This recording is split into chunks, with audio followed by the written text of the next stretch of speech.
Hello guys, welcome back to our anime moments. Guys, please like the video and subscribe to my channel.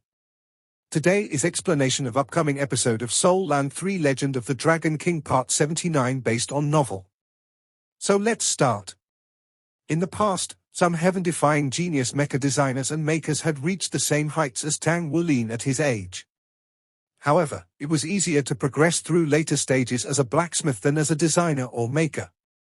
After reaching the 5th rank, blacksmiths only needed to keep forging in order to one day reach the 6th.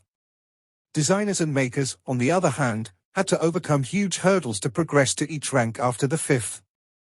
Most people found designing or making mechas more appealing, and due to the fast rate of growth early on, many chose to become designers or makers. Not all soul masters were suited for blacksmithing. Forging took a toll on one's body, and it was a tedious job. Tang Wulin's stomach growled. It had been 10 minutes since he had begun advertising at the door, yet no one had so much as looked at him. Gloom haunted Tang Wulin as he fought back his hunger. I'm starving. If no one bites, then I'll just have to chug some water to fill my stomach. At least I'll earn 1,000 points after completing the forging job and have enough for dinner. If I have to miss a meal, there's nothing I can do about it. Tang Wulin came to terms with his misfortune with gritted teeth. All of a sudden, he heard a soft voice. You can 1,000 refine. Huh? Tang Wulin raised his head and to his astonishment, saw his fellow working student, Yuinan. Yeah. That's right. Yuinan looked as ordinary as he usually did, but his eyes blazed with intensity. Instead of treating you for a year, I'll give you 1,100 points for a first-grade 1,000 refining, Yuinan offered. What do you say? 1,100? That's more than what the academy is offering. All right. Tang Wulin had no reason to refuse. Right now, food was the most important thing. But you have to pay me first. I don't have any money to buy food. Fine. You cover the transaction fee though, Yuinan said. Transaction fee? Tang Wulin exclaimed, confusion on his face. All contribution point transactions between students are subject to a 1% fee that the academy takes, Yuinan explained.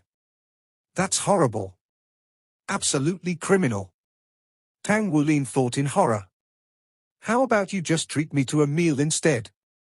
Tang Wulin countered, you won't have to pay me directly. Tang Wulin calculated the costs and came to the conclusion that, if he didn't gorge himself as much as he did yesterday, 1,100 points would be enough to feed him for the day. After yesterday, however, he understood how important it was for him to eat good food. Highly nutritious food helped increase his blood essence. Furthermore, old Tang said that breaking later seals would be easier if he ate such food every day. An increase to his blood essence meant an improvement in his body as well as his blood essence soul ring, so eating was another method of cultivation for him. During today's class, Xinyi told them that the stronger a soul master's body was, the sooner they could try using battle armor. Even 2-ring soul masters could use battle armor, but they would obviously only be able to use the smallest of parts. If a blacksmith spirit refined the metal used to create battle armor, the user's body would then have to be even stronger to use it. Rank 50 soul power was required to become a battle armor master because, by then, a soul master's soul power would have tempered their body enough.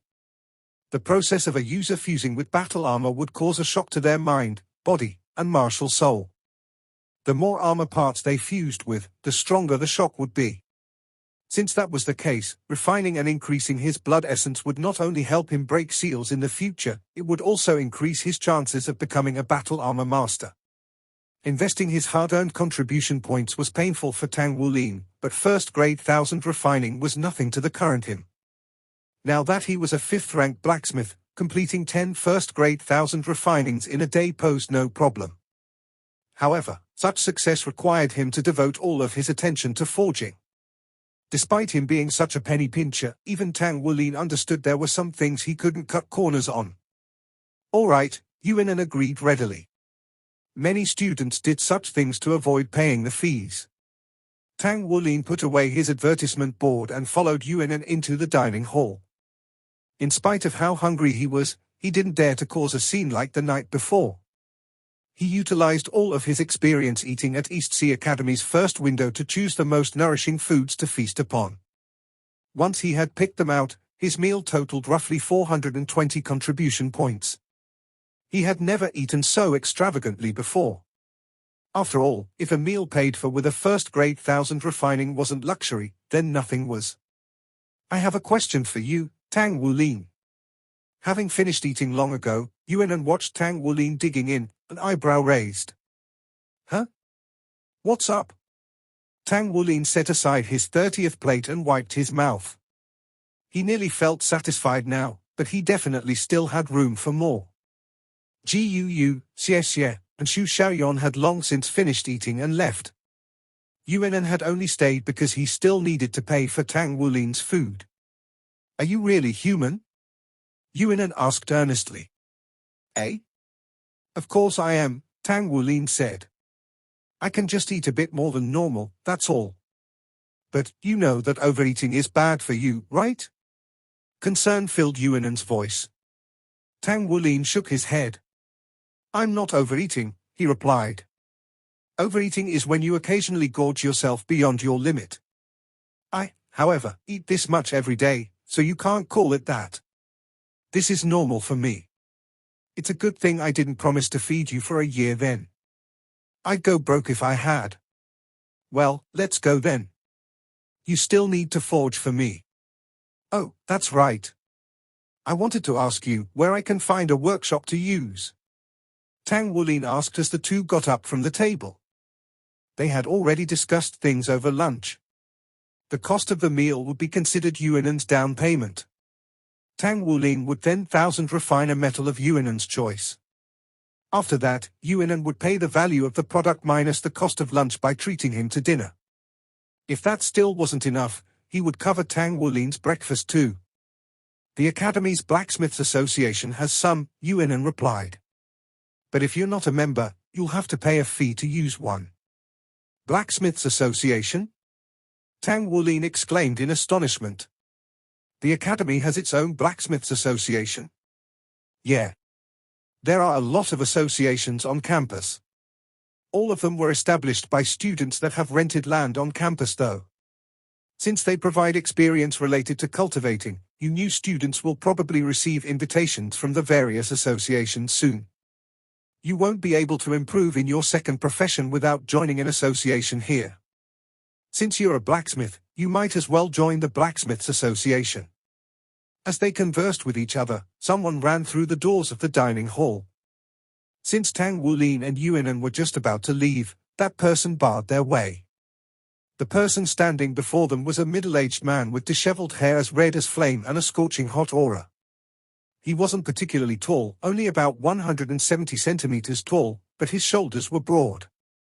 His arms were thick with muscle, each much larger than Tang Wulin's waist. He looked like a human fortress as he stood there. His thick beard blazed red, working with the hair on his head to give him the appearance of a lion. Immediately after entering the dining hall, he took a deep breath in and roared. Who is Tang Wulin? Come here. Although the man's presence wasn't all that impressive, his shout instantly silenced the droning of over 1,000 students and attracted all of their gazes. Tang Wulin stood only 10 steps away, the red-haired man, struck numb by his explosive aura. What kind of strength is that? He exclaimed inwardly, staring at the man in awe. He's so powerful. I am. Tang Wulin inadvertently raised his hand. With this man blocking the doorway, he couldn't leave anyway. Besides, Tang Wulin hadn't offended him, so he had no reason to hide his identity. You are? Confusion spread across the man's face as he glared at Tang Wulin with his crimson eyes. Tang Wulin could now tell that the man was about 50 years old. He just didn't care about his appearance and dressed slovenly. Come with me. The red-haired eccentric walked over and reached out to grab Tang Wulin's shoulder. Who are you?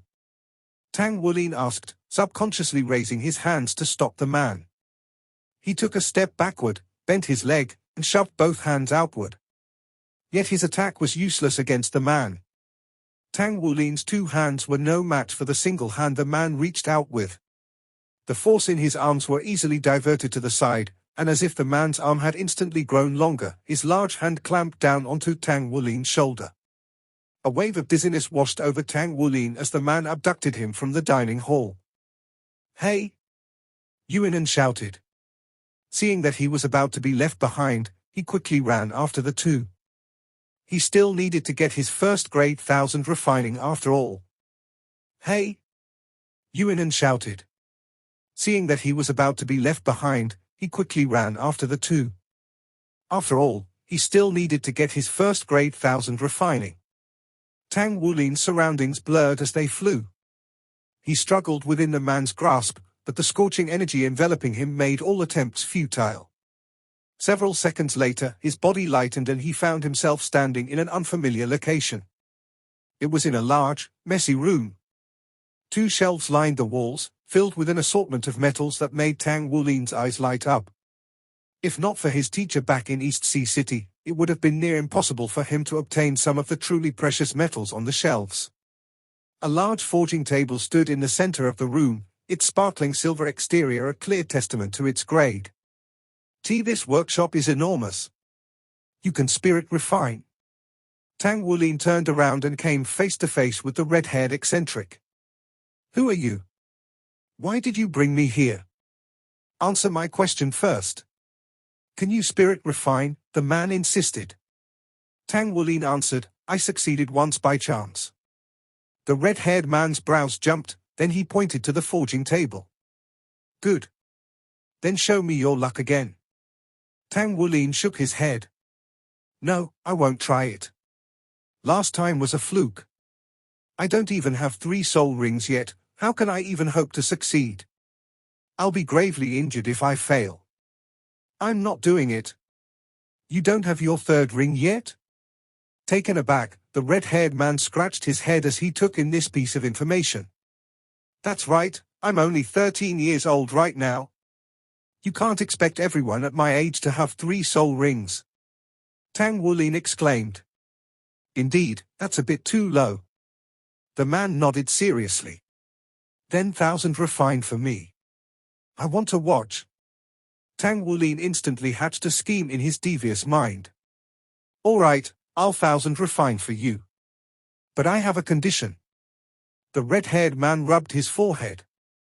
You have a condition for me? Fine. I'll accept one condition. Tell me, what is it? You let me forge any metal I like in here and keep it after I'm done, Tang Wulin stated. No problem. The man answered without the slightest hint of hesitation as he nodded. Then can you tell me how to use this forging table? I've never touched one this expensive before, Tang Wulin said. The man used a few simple words to explain the mechanics of the forging table. With his years of forging experience, Tang Wulin instantly grasped how to use it. Okay. I'm going to start now.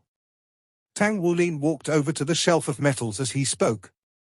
Just a while ago he had agreed to first-grade 1000 refined for Yuinan. Now, luck had practically delivered a shelf full of metal to his doorstep. Although he also had the metals obtained from participating in the competition on behalf of the East Sea Blacksmith Association, those were his own. It was best if he didn't use them, as he still needed to make money and earn contribution points at the Tang sect. Fortunately for him, he had obtained some rare metals for a relatively cheap price back in East Sea City. Tang Wulin stood before the shelf and inspected each metal. When he spotted 2 chunks of metal on the lowest shelf, he smiled and didn't hesitate to take them. Hey! Not those ones, the red-haired man shouted. The 2 chunks of metal Tang Wulin held in his arms were ashen gray, as remarkable as random stones on the ground. Didn't you say I can choose anything? Are you going back on your word now? Only those 2 won't do. You only need to 1000 refine once, what do you need 2 for? The man's cheeks ached as he tried to conceal his agitation. Why can't I use 2? Efficiency is important to us blacksmiths, so to save time I usually forge 2 metals at once. Since I have a 100% success rate, this is the most efficient way for me to forge. Tang Wulin put the 2 chunks of metal in the forging table as he spoke and began the calcining process. This forging table was truly advanced. With enough space to calcine 5 different metals at once, any blacksmith of sufficient skill could continue forging without stopping with this table. Moreover, its advanced soul battery meant it could reach higher calcining temperatures. The man anxiously rushed over when he saw what Tang Wulin was doing, but he was too late. The 2 metals already entered the furnace. Tang Wulin beamed at him. Anger blazed in the red-haired man's eyes. If you can't 1000 refine, no, if you can't least 2nd grade 1000 refine it, then you're dead. You'll work for me until you pay off those 2 chunks of meteoric iron. Meteoric iron was a first-rate metal that didn't form naturally on the Doluor continent and could only be extracted from meteorites.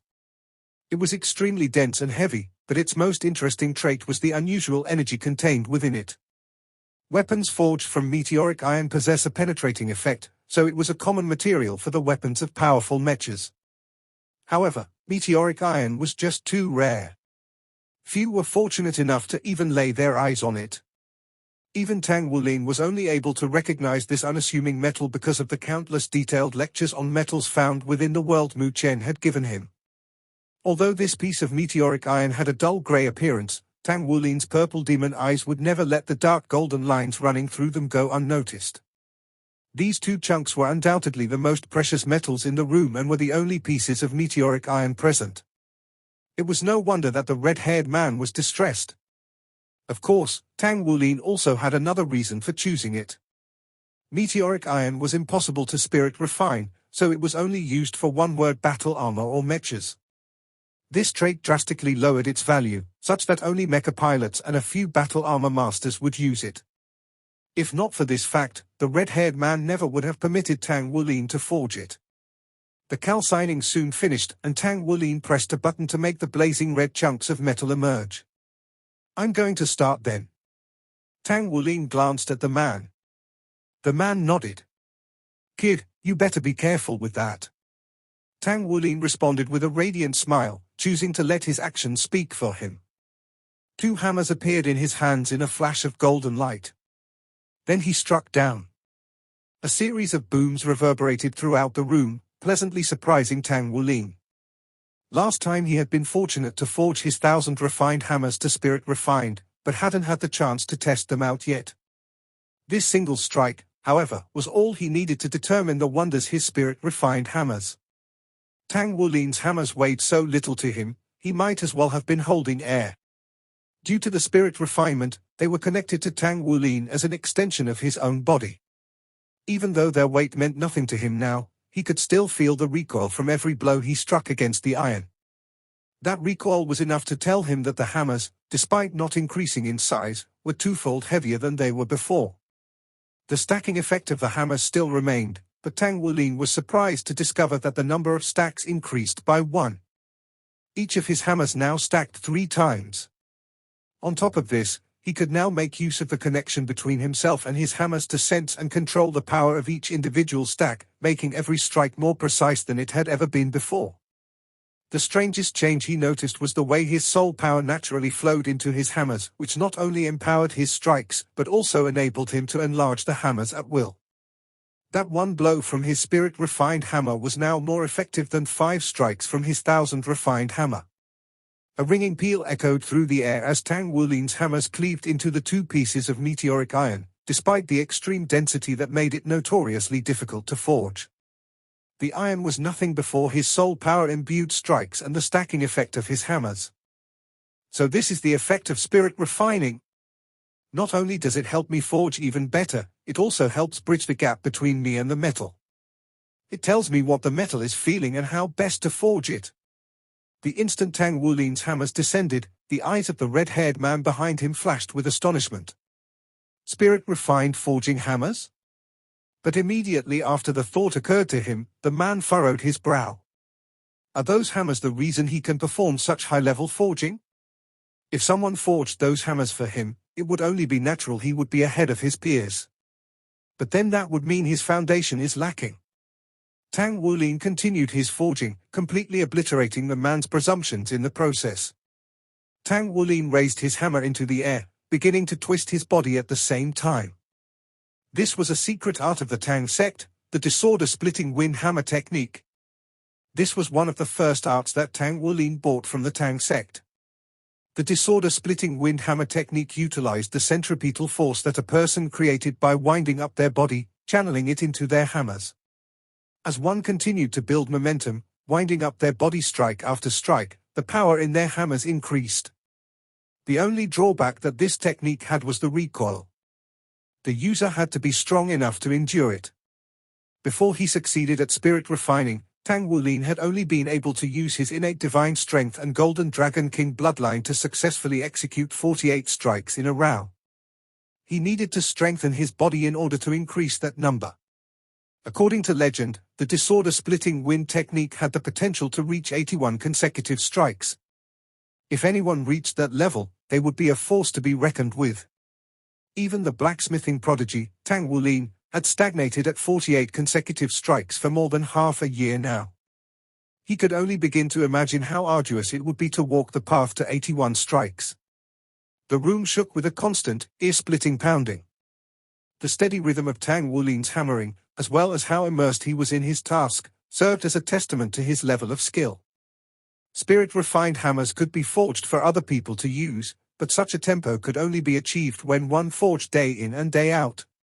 Tang Wulin's hammering continued to transform the two chunks of meteoric iron, their dull grey giving way to a faint golden sheen. Evidently, this was an effect caused by the spirit-refined hammers. With every fall of his hammers, the two pieces of iron became smaller and more of the grey exterior faded away. When Tang Wulin's spirit refined the heavy silver, it only took him a few hits to 100 refine it. Yet this time, with his improved hammers and the meteoric iron, it took him over 10 strikes to achieve 100 refinement. Booms continued to thunder without end, growing more frequent as his hammers flew faster and faster. His hammers whirled through the air, creating powerful, hissing gusts of wind that flowed throughout the room. As the rumbling continued, 2 soul rings rose up from beneath Tang Wulin. He poured soul power into the iron through his hammers, taking advantage of the special properties of spirit-refined metal to increase the efficacy of his forging. It would have been impossible for Tang Wulin to simultaneously forge 2 metals prior to reaching the 5th rank. Not only would he have had to focus on one at a time, it would have taken him longer as well. Yet now that he had spirit-refined hammers, he needed to remember the experience of spirit refining and use it to elevate his work. By using what he learned from spirit refining to 1000 refine, he could make it so that he only put in half the effort for twice the gain. A boom thundered when Tang Wulin spun around, unleashing the 48th strike. He no longer had any control over the power coursing through his body, yet despite that, confidence blossomed forth from his heart. As he spun around once more, his purple soul rings disappeared and his golden soul ring rose. A suffocatingly thick aura of blood essence poured out, increasing the strength of his body to a new plateau. He swung his hammer. The 49th strike exploded, the rumble of hammer on iron tearing through the air. A pair of golden lights soared into the air, a clear sign that this was 1000 refining with spirit, and an indication that it had reached the 1st grade. The 2 pillars of light gradually dissipated after 10 seconds, accompanied by the faint draconic roar emanating from the pulsing dragon pattern on Tang Wulin's hammers. Tang Wulin stood there pensively, his mind deep in contemplation. So it's actually like this. The red-haired man watched with bated breath from behind Tang Wulin. When the 49th strike fell, he sucked in a deep breath, his crimson eyes bright as stars. I understand now. Tang Wulin shouted in excitement, bouncing with joy. The red-haired man made a strange face at the proclamation. What do you understand? Now that my hammers are spirit-refined, they need to be fed blood essence in order to bring out their full power. They can also give me feedback, sending the shock of the collision into me through our blood connection. This allows me to conserve my stamina, enabling me to forge longer and more effectively. The feedback that the 49th strike sent to his Golden Dragon King bloodline made his blood boil over with excitement. In that instant, his body exploded with strength and the effects of his forging soared. Since it's like this, my chances of successfully spirit refining will be greater and less taxing than normal. Once I get my 3rd ring, the next time I spirit refine will be easy. Seeing the excitement in Tang Wulin's expression, the red-haired man said, Good. You pass. From this moment forth, you are a member of Shrek Blacksmiths Association. You can rejoice at the achievement." As he spoke, the red-haired man conjured a black badge out of nowhere and moved his hand toward Tang Wulin's chest. "Huh? Wait a second. I haven't agreed yet." Tang Wulin jumped back in alarm, but the red-haired man was too quick. All Tang Wulin felt was a warmth on his chest, and the next thing he knew, the badge was stuck to him. "You don't have the right to refuse. As a blacksmith yourself, what association are you going to enter but the Blacksmiths Association?" the man drawled nonchalantly. Tang Wulin smiled bitterly. "How can you be so forceful? You haven't even told me who you are yet." "Me?" The red-haired man pushed his bangs out of his eyes, revealing a pair of arrogant yet tender eyes. "I am the president of Shrek Blacksmiths Association and the 8th rank Saint Blacksmith, Feng Wuyu. So, do you still dare refuse?" "A Saint Blacksmith?" Tang Wulin was shaken by the revelation. "So Shrek Academy also has a Saint Blacksmith?" "All right, I accept," Tang Wulin said sincerely. "Then hurry up and pay your respects to me as your teacher. In light of your prodigious talent, I shall graciously accept you as my disciple, take you under my wing, and guide you," Feng Wuyu said. "Shrek Academy has so many eccentrics," Tang Wulin thought. "My apologies. I already have a teacher, so I cannot kowtow to you as my teacher." "You already have a teacher? Who? Who could possibly be as great as I?" A trace of anxiety appeared in Feng Wuyu's eyes. "My teacher is also an 8th rank Saint Blacksmith. He's the president of East Sea Blacksmiths Association. He should be a few years younger than you." Though Tang Wulin didn't explicitly say Mu Chen was better than Feng Wuyu, just mentioning his age was more than enough to get his point across. This video will end here.